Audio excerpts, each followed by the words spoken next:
Are you wondering how to maintain your kitchen and make sure that it's always clean? Wait right there. I'm going to show you 5 things you're going to do every single week to make sure that your kitchen is always looking clean and always smelling fresh. Hello everyone, welcome to our YouTube channel. We're the Mask Educator and we organize, learn and grow. So we'll just dive in on the first thing you need to do every single week to make sure that your kitchen is looking nice and clean. Number 1 is to clean your washing machine. I know depending on how many loads, if you have kids or you're a big family, you might do even 6 loads in a week or more than 6 really. So making sure that you maintain your machine, it's really important because it helps even for the long life of the machine. What we use to wash the machine is called fabulosa. So with the fabulosa, you put 2 shots or 125 ml in where you put the washing machine powder while you're cleaning. And then if your machine doesn't have any machine cleaning settings, all you need to do is to put it on a high setting while washing it.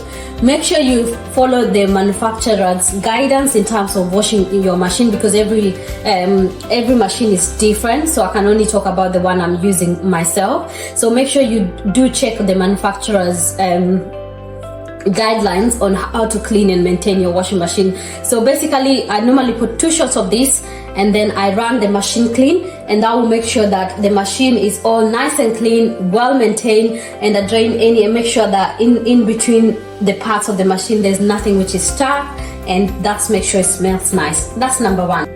The second thing to do is to make sure that you clean your kettle every week. So when I mean clean, I mean descaling the kettle.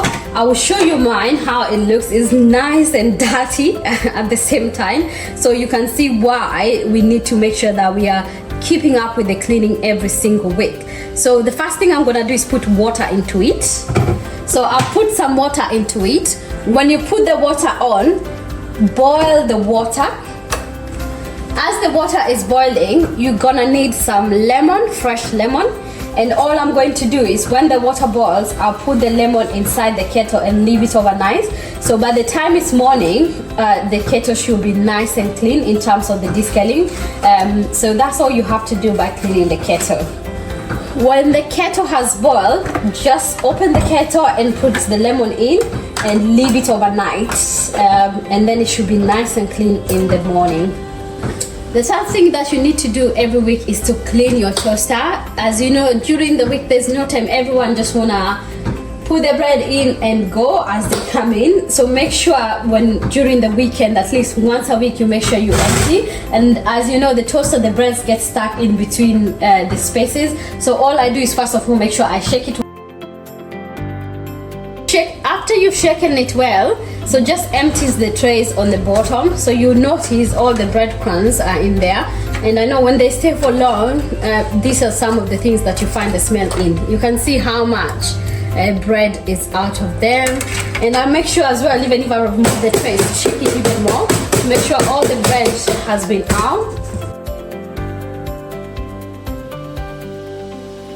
After you've removed all the breadcrumbs, I try to clean the top as well with the dry stuff because remember these are electrical stuff, so you don't want any water inside them. So I just try to clean it with a dry sponge.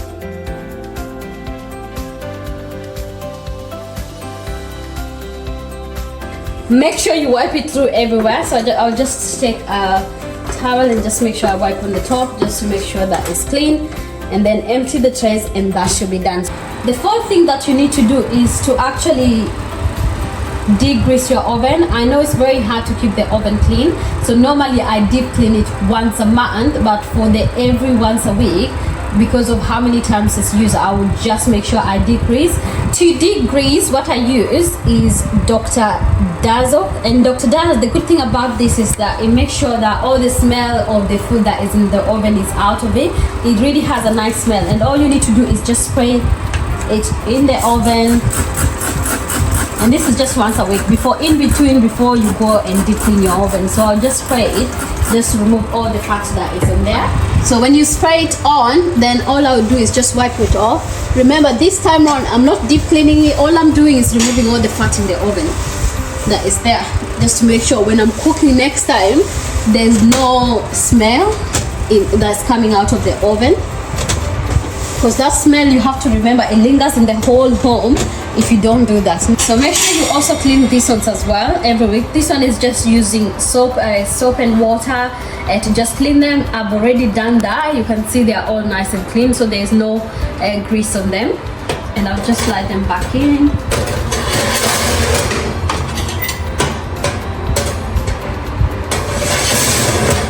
Also make sure you spray the grass of the oven, and I'll just spray the same way like I did in the inside, so I'll just do the same on the outside.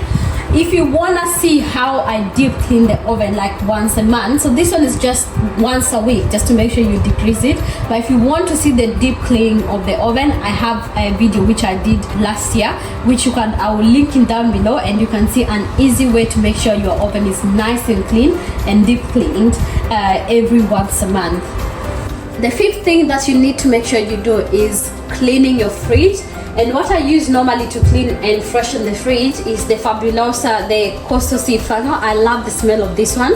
So all I'll do is I'll take a little bit of this and then mix it with water or soapy water, and then I'll just use a sponge to wipe all over the fridge, and make sure when you're wiping to remove any food that is not supposed to go more than a week in the fridge. Make sure you check your produce that is still nice and fresh and there's no molding on your food. So just make sure that you look at your fridge and examine the food that you're putting in the fridge, because this is the food that you eat every day.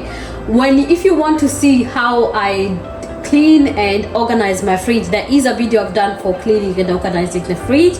I know it looks a little bit changed from the other video, but you just have to adapt it with the times that you're in. So I still got my fruits on there, other produce up there, and as well I put now the food, because I have to cook weekly nowadays. I put the food at the bottom. So make sure you clean and maintain your fridge as well every single week, because that will help the smell, because the fridge always collects a lot of smell because there's a lot of food put in there. It will help with it smelling nice and fresh every time. Some people put baking soda, like a cup with baking soda in the fridge, but if you're maintaining it and making sure that you clean every single week, then you really don't need to put the bicarbonate soda in a cup and just put it in the fridge. But if you think that you want also that as well, there's nothing wrong with doing that. That may help. So make sure, if you want to see how I organize and clean my fridge, there is a video also down below which I'm going to link, which we have done that before. I hope you have enjoyed this video, and I hope this encourages you to keep cleaning your home and making sure that you're organized, making sure that you make it smell nice every single week. Until next time, keep cleaning and keep organizing.